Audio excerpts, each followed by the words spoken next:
ఒక చిన్న రంగురంగుల ఊర్లో టినా అనే చిన్నారి ఉండేది.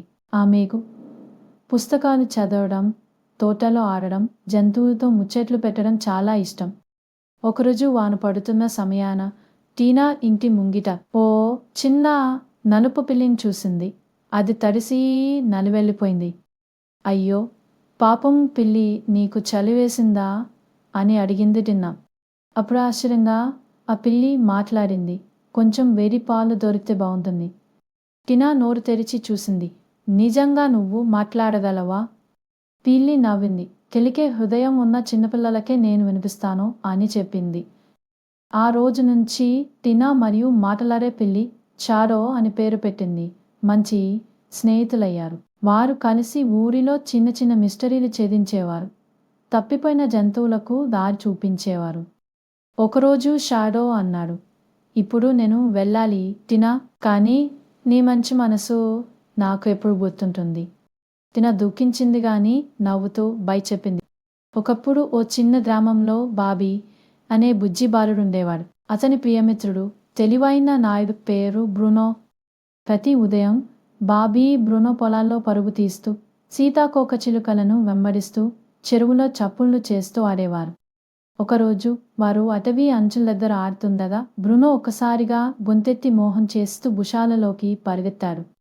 ఏమైంది బ్రూనో అని బాబీ అడిగాడు. బ్రూనో ఉలిక్కిపడి తిరుగుతూ ఓ చెట్టు కింద ఉన్న కాంతిమంతమైన వస్తువు వైపు చూపించాడు. బాబీ దగ్గరికి వెళ్ళి చూశాడు. ఓ చిన్న నిధి పెట్టె. దాని లోపల ఒక మెరిసే వీణ మరియు ఒక పాత పటము ఉన్నాయి. అయ్యో, ఇది నిజమైన నిధి పటం అని బాబీ ఆశ్చర్యంగా అరిచాడు.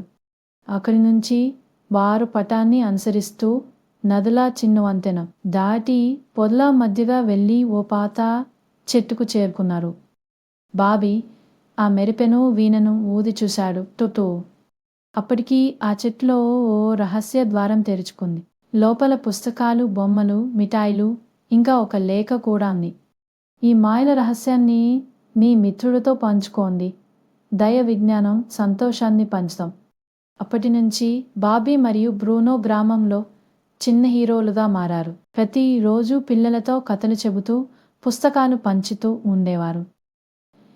ఇక ప్రతి రాత్రి ఇద్దరూ నక్షత్రాల కింద కూర్చొని తమ తదుపరి సాహసం గురించి కలలు కనేవారు. ఒక చిన్న పల్లె ఉంది. ఆ ఊరికి పేరు వెనకపల్లె. చిన్నగా ఉండే ఈ ఊరిలో ఎక్కడ చూసినా పచ్చటి పొలాలు, పూల తోటలు, పగటి పూటపిట కిలకిల, రాత్రిలు జామ చెట్టు క్రింద కథలు వినిపించే పెద్దల తీయని మాటలు. అందులో రాముడు అనే బాలుడు ఉండేవాడు. అతను చాలా చురుకుగా ఉండేవాడు. ప్రతిరోజు తెల్లవారిన తర్వాత కోలతాడి చెట్టు కింద కూర్చుని పుస్తకం చదువుతాడు. ఒకరోజు పల్లెలోని ఊరి బావిలో నీళ్లు ఎండిపోయాయి. అందరూ దిగులుగా ఉన్నారు. పశువులకు కూడా తాగేందుకు నీరు లేదు. అప్పుడు రాము అన్నాడు, మనకు బావి ఎండిపోయిందంటే మనం ఎదురు చూసే కాదు, మనమే కొత్త బావి తవ్వాం. అందరూ ఆశ్చర్యపోయారు. కానీ రాముడు తన చిన్న మిత్రులతో కలిసి పొలంలోని పాత గడ్డిని తీస్తూ నెమ్మదిగా తవ్వటం మొదలుపెట్టాడు. ఊరి పెద్దవారు కూడా వచ్చి సహాయం చేశారు. కొన్ని రోజుల్లో ఆ బావిలో గటగటలాడుతూ నీరు వచ్చేసింది. అందరూ ఆనందంతో మురిసిపోయారు. ఊరిలో మళ్ళీ పచ్చదనం కనిపించసాగింది. పశువులు ఆనందంగా మేకెత్తాయి. పిల్లలు నీటితో ఆడారు. ఆ రోజు నుంచి రాముడిని పల్లె బుజ్జిగాడు అని పిలవడం మొదలుపెట్టారు. కథ బోధ. సహాయం చేయాలనే మనసుంటే చిన్నవాళ్ళే అయినా పెద్ద మార్పులు తేవచ్చు. ధీరుడు రాజా వివిక్త్. ఒకప్పుడు వివిక్త్ అనే ధైర్యవంతుడు రాజు ఉండేవాడు. అతను సూర్యుని వంశానికి చెందినవాడు. తన రాజ్యంలోని ప్రజలను చాలా ప్రేమించేవాడు. అతని రాజ్యం పేరు సౌమ్యదేరి. పచ్చని కొండలు, నదులు, ఫలభరితమైన భూములు ఉన్న నందనవనం లాంటిది రాజ్యం. రాజా వివిక్త్ ఒక న్యాయవాది వంటి వ్యక్తి. ఎవరి సమస్యైనా తక్షణమే పరిష్కరించేవాడు. ప్రజలతో అతన్ని ధర్మరాజు అని పిలిచేవారు. ఒకరోజు రాజ్యం మీద ఓ పిడుగు వలె సమస్య వచ్చి పడింది. కొండల కింద నుంచి ఒక రాక్షసుడు కాలనేత్రుడు బయటకొచ్చాడు. అతడు భయంకరంగా గర్జించి ఈ రాజ్యంలో ప్రతి పౌర్ణమి నాడు ఒకరి బలిని కావాలి అని డిమాండ్ చేశాడు. రాజ్యమంతా భయంతో ఉనికిపోయింది. కానీ రాజా వివిక్త్ మాత్రం భయపడలేదు. అతను తన సైన్యంతో కలిసి ఆ రాక్షసుని గురించిన సమాచారం సేకరించాడు. చివరికి తెలిసింది ఆ రాక్షసుడు ఒకప్పుడు మనిషే కాని ఒక మంత్ర విద్వాంసుడు చేసిన శాపం వలన రాక్షసుడిగా మారాడని. వివిక్త్ తన మంత్రులతో కలిసి శాంతి మంత్రాన్ని తయారు చేశాడు.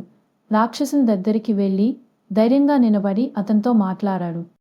నీవు నిజంగా రాక్షసుడివేనా లేక శాపగ్రస్తుడివా అన్నాడు వివిక్. రాక్షసుడు ఏడుస్తూ చెప్పాడు, నాకు విమోచనం కావాలి రాజా, శాపం తొలగించు. వివిక్ తన మంత్రంతో అతనిపై ఉన్న శాపాన్ని తొలగించాడు. వెంటనే అతను మళ్ళీ మనిషిగా మారాడు. అతని పేరు అచ్చిస్తాన్. అతను రాజుని 100 సార్లు నమస్కరించి సౌమ్య